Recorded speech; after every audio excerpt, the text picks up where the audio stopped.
poder saludar a José Carlos Zamora, hijo de don José Rubén Zamora, un reconocido y destacado periodista de Guatemala. Hoy contamos que su padre recibe el premio Gabo 2024 en su más distinguida categoría. Este comunicador centroamericano lleva muchos años fundador y presidente del periódico y ha sido uno de los valientes colegas que ha denunciado la corrupción en las más altas esferas del poder de Guatemala. Don José Carlos, gracias por atendernos. Siempre estamos muy pendientes de su padre y yo no sé si usted ya tiene confirmación de la noticia que le haya llegado a su padre. Buenos días. Hola Julio, muchísimas gracias por el espacio y por la invitación y por siempre estar pendiente del caso de mi papá en Guatemala. Hoy a muy temprana hora hicieron el anuncio y estamos sumamente emocionados y agradecidos y conmovidos. Pero José Carlos, ¿él ya sabe? Él ya sabe, pero no he podido hablar con él. Él más o menos le había contado en clave, porque cuando nos pudimos comunicar ayer es por un teléfono que tiene afuera de su celda en el que escuchan todo y en la fundación nos habían pedido que fuera totalmente confidencial hasta el momento del anuncio. Entonces, no sabe, creo que no sabe totalmente de qué se trataba. Bueno, pues yo creo que le va a dar un poco de alivio. Él va a estar supuestamente 6 años en la cárcel por un delito de lavado de dinero, delito que él ha considerado absolutamente falso. Le allanaron su casa, su oficina, su redacción. Ustedes todos están amenazados. ¿Quién es el responsable para usted de esta situación que está viviendo hoy su padre? Pues esto viene directamente del expresidente Alejandro Yamatei, quien se vio sumamente molesto por las investigaciones del periódico y de mi papá sobre corrupción dentro de su administración. Pero esto también está vinculado a algo que en Guatemala se le conoce como el pacto de corruptos, y es todo este sistema de corrupción dentro del Estado. Entonces, Yamatei permitió que se iniciara esta persecución, que se encarcelara a mi papá, quien está hoy cumple 655 días de estar en prisión preventiva, porque incluso el proceso y el juicio en el que lo condenaron fue anulado y está esperando que se repita. Entonces, mientras tanto, lo han mantenido privado de la libertad, muchísimo más allá de lo que es permitido por la ley, sin estar condenado. Don José Carlos, ¿alguna condición ha cambiado de su padre, que ya lleva casi 2 años preso, como usted dice, desde que Bernardo Arévalo, el presidente de Guatemala, tomó posesión? ¿Algo ha cambiado dentro de la cárcel o en su juicio o en el proceso? Pues hubo unos pequeños cambios. Por un lado, el presidente no puede interferir en los otros poderes del Estado. Entonces, aunque él reconoce que esto, y lo ha dicho abiertamente, que esto es persecución política, y cómo inició y cómo se llevó a cabo durante la administración de Alejandro Yamatei, él, por su parte, dice que él ya detuvo esa persecución desde el Ejecutivo. Eso es un hecho. Luego, por otro lado, las condiciones de mi papá sí cambiaron un poco. Él sigue en la celda de aislamiento en la que ha estado desde el inicio de este proceso.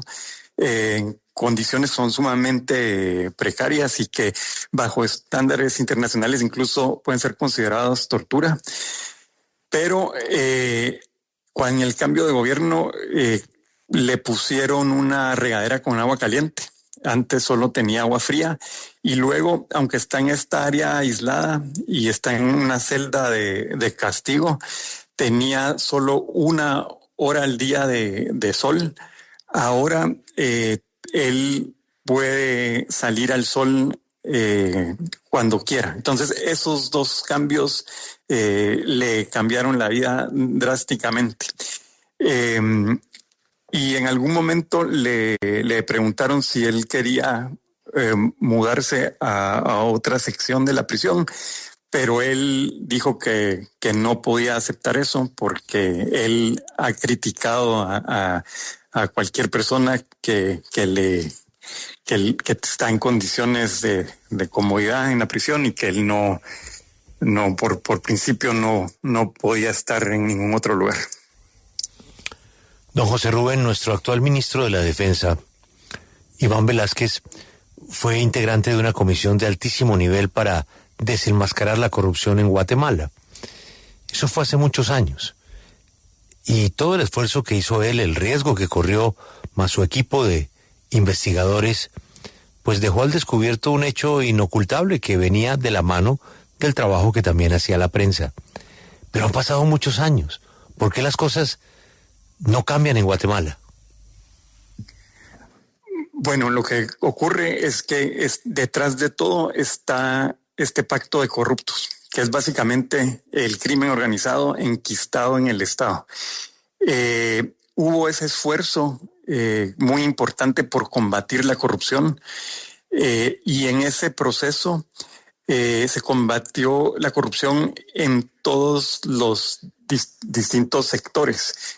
Cuando todos estos sectores se vieron afectados, se hicieron una alianza y esa alianza llevó a que por un lado hicieron un esfuerzo por desmantelar ese proyecto de combate a la corrupción, incluso haciendo lobbying en Estados Unidos.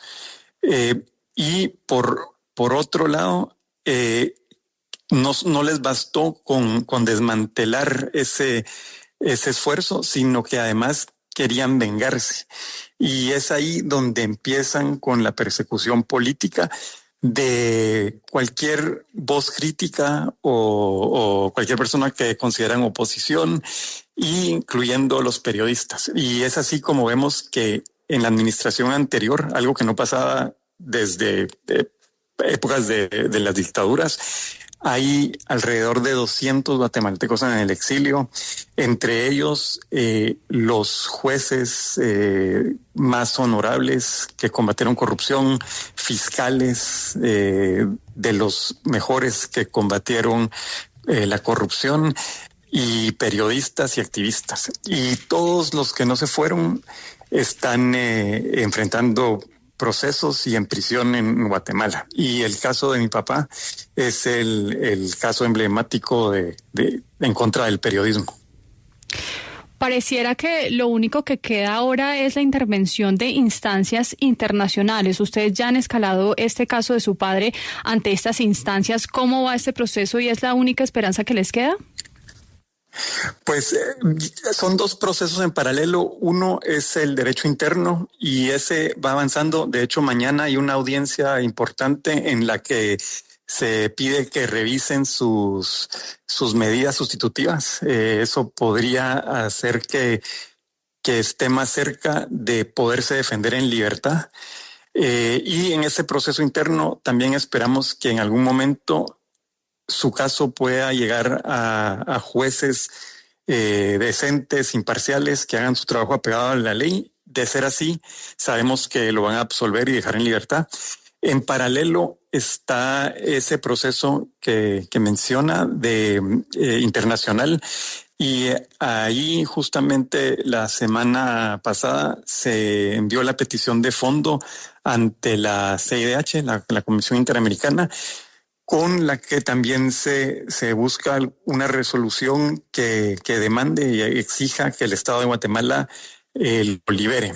también hay un proceso ante Naciones Unidas por detención arbitraria que también va caminando y habrá otros procesos que tienen que ver con no solo con detención arbitraria, pero con hechos de tortura. Entonces, esos todos van en paralelo y lo ideal sería que se pueda resolver esto a nivel local en Guatemala, sí. Pero si no, se va a resolver en estas entidades internacionales. Y lo que sí estamos convencidos es que al momento que esto llegue a jueces imparciales, no hay ninguna otra opción que sea absuelto y puesto en libertad.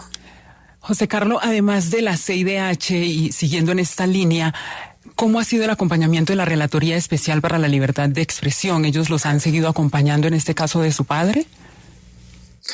Sí, ellos han estado desde el inicio acompañando el proceso y han estado haciendo sus investigaciones, han emitido ya una serie de reportes y demandas, y ahora mientras esto avanza, ellos también emitirán otro tipo de resoluciones que exijan por un lado, que exijan que estos procesos avancen de manera expedita y que el sistema judicial le ponga fin a estos retardos maliciosos que solo tienen la única intención de mantenerlo en prisión preventiva, y por otro que lo absuelvan y lo dejen en libertad.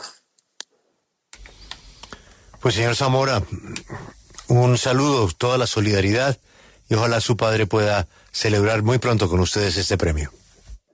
Muchísimas gracias, y muchas gracias por el espacio y la invitación y por todo el apoyo y solidaridad.